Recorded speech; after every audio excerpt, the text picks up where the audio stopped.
The Secret Science Behind Miracles by Max Freedom Long, Chapter 2. To continue my story, I read the books, decided with their authors that the Kahunas possessed no genuine magic, and settled back fairly well satisfied that all the whispered tales I might hear were figments of imagination. The next week I was introduced to a young Hawaiian who had been to school and who had thought to show his superior knowledge by defying the local native superstition that one might not enter a certain tumbled temple enclosure and defile it. His demonstration took an unexpected turn, and he found his legs useless under him.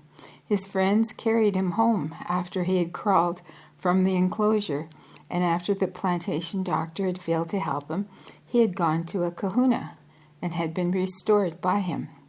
I did not believe the tale, but still I had no way of knowing. I asked some of the older white men of the neighborhood what they thought of the kahunas, and they invariably advised me to keep my nose out of their affairs. I asked well-educated Hawaiians and got no advice at all. They simply were not talking. They either laughed off my questions or ignored them.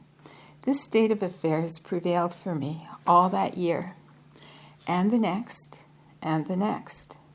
I moved to a different school each year, each time finding myself in isolated corners where native life ran a strong undercurrent, and in my third year found myself in a little brisk coffee-growing community with ranchers and native fishermen in the hills and along the beaches. Very quickly, I learned that the delightful elderly lady with whom I boarded at a rambling cottage hotel was a minister, and that she preached each Sunday to the largest congregation of Hawaiians in those parts.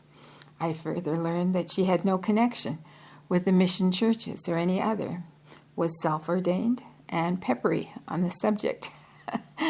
In due time, I found she was the daughter of a man who had ventured to try his Christian prayers and faith against the magic of a local kahuna, who had challenged him and had promised to pray his congregation of Hawaiians to death, one by one, to show that his beliefs were more practical and genuine than the superstitions of the Christians. I even saw the diary of that earnest but misguided gentleman. In it, he reported the death, one by one, of the members of his flock. Then the sudden desertion of the remaining members. The pages for many days were left blank in the diary at that point. But the daughter told me how the desperate missionary went afield, learned the use of the magic employed in the death prayer, and secretly made the death prayer for the challenging kahuna. The kahuna had not expected such a turning of the tables and had taken no precautions against attack. He died in 3 days. The survivors of the flock rushed back to church, and the diary resumed with the glad tidings of their return. But the missionary was never the same. He attended the next conclave of the mission body in Honolulu and said or did things not recorded in any available records. He may only have answered scandalized charges. In any event, he was churched and never again attended a conclave. But the Hawaiians understood. A princess gave him a strip of land, a half-mile wide, running from the breakers to the high mountains. On this land at the beach, where Captain Cook landed and was killed hardly 50 years earlier, there stood the remains of one of the finest native temples in the land, the one from which the gods were paraded each year over the ground, and it is still called the Pathway of the Gods. Farther back from the beach, but on the same grant of land, stood the little church of coral stone, which the natives had built with her own hands, in which his daughter was to preside as minister 60 years later. At the beginning of my 4th year in the islands, I moved to Honolulu, and after settling in, I took time out to visit the Bishop Museum, a famous institution founded by Hawaiian royalty and endowed to support a school for children of Hawaiian blood. The purpose of my visit was to try to find someone who could give me an authoritative answer to the question of the kahunas, which had plagued me for so long.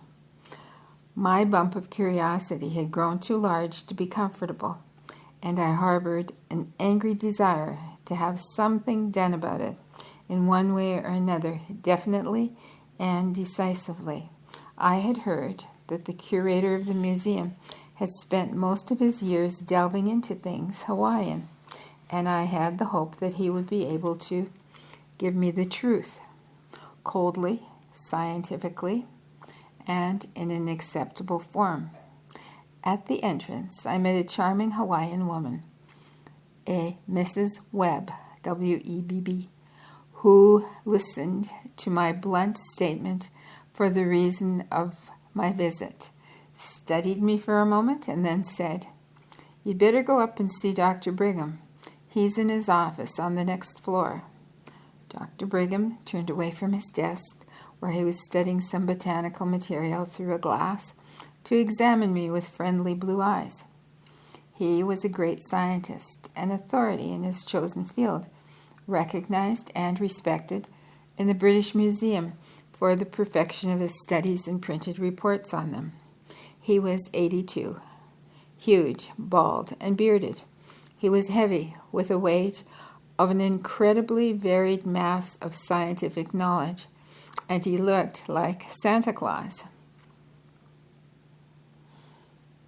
And then in brackets it says, "See Who's Who in America for 1922 to 23 for his record, under William Tufts Brigham."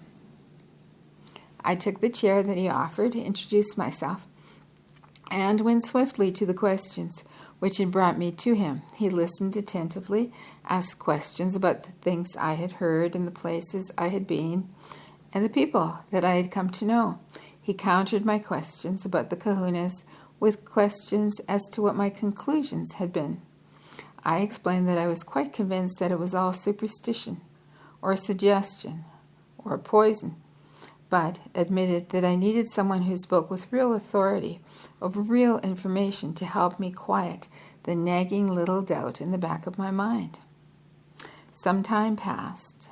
Dr. Brigham almost annoyed me with his questions.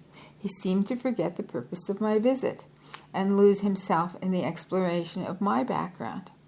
He wanted to know what I had read, where I had studied, what I thought about a dozen matters which were quite aside from the question I had raised. I was beginning to grow impatient when he suddenly fixed me with so stern a glance that I was startled. "Can I trust you to respect my confidence?" he asked. "I have a little scientific standing which I wish to preserve." He smiled suddenly, even in the vanity of my old age. I assured him that what he might say would go no farther, then waited. He thought for a moment, and then he said slowly, "For 40 years I've been studying the kahunas to find the answer to the question that you have asked. The kahunas do use what you have called magic. They do heal. They do kill. They do look into the future and change it for their clients. Many were impostors, but some were genuine.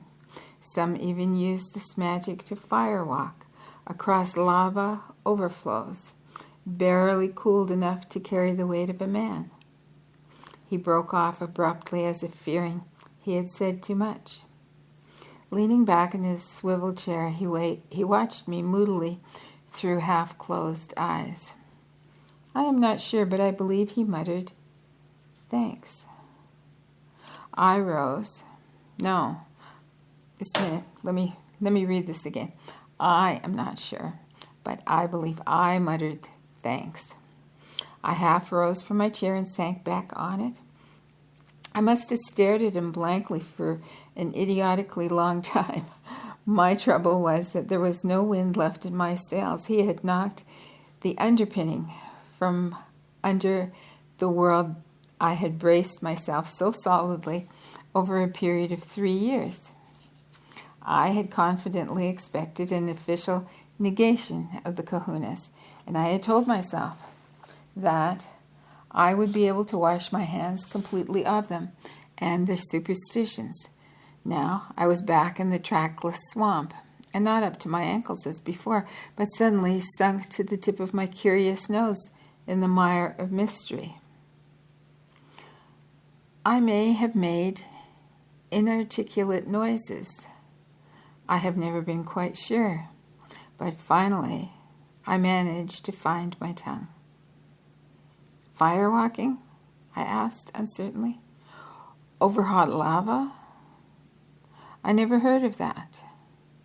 I swallowed a few times and then managed to ask, "How did they do it?" Dr. Brigham's eyes popped open very wide, then narrowed down while his bushy brows climbed toward his bald dome. His white beard began to twitch, and suddenly he leaned back in his chair and let out a roar of laughter which shook the walls. He laughed until tears rolled down his pink cheeks. "Forgive me," he gasped at last, placing a placating hand on my knee while he wiped his eyes. "The reason your question struck me as so funny was that I have been trying for 40 years to answer it myself, without success." With that, the ice was broken. Although I had a baffled and hollow feeling at being tossed back into the middle of the very problem I had thought to escape, we fell to talking. The old scientist had been a teacher.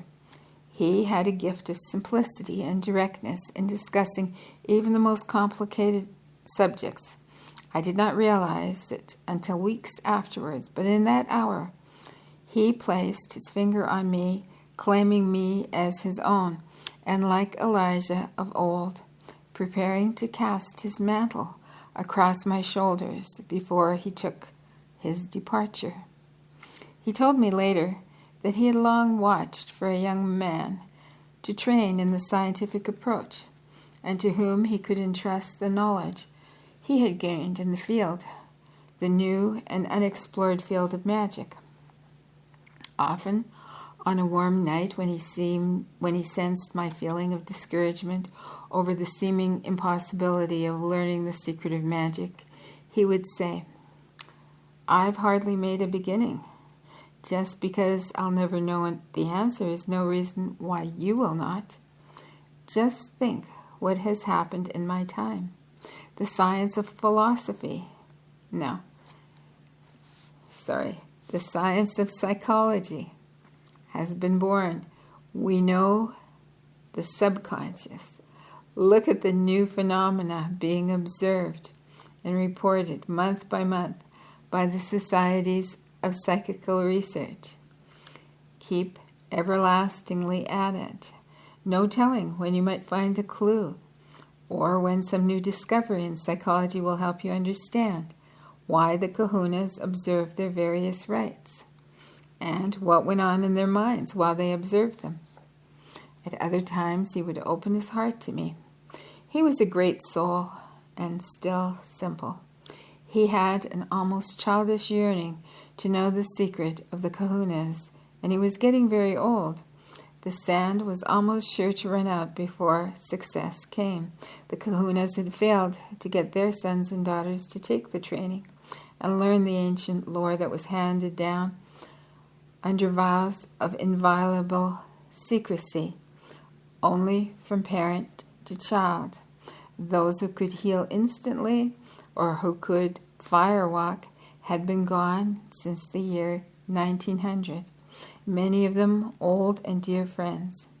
He was left almost alone in a field in which little was left to observe.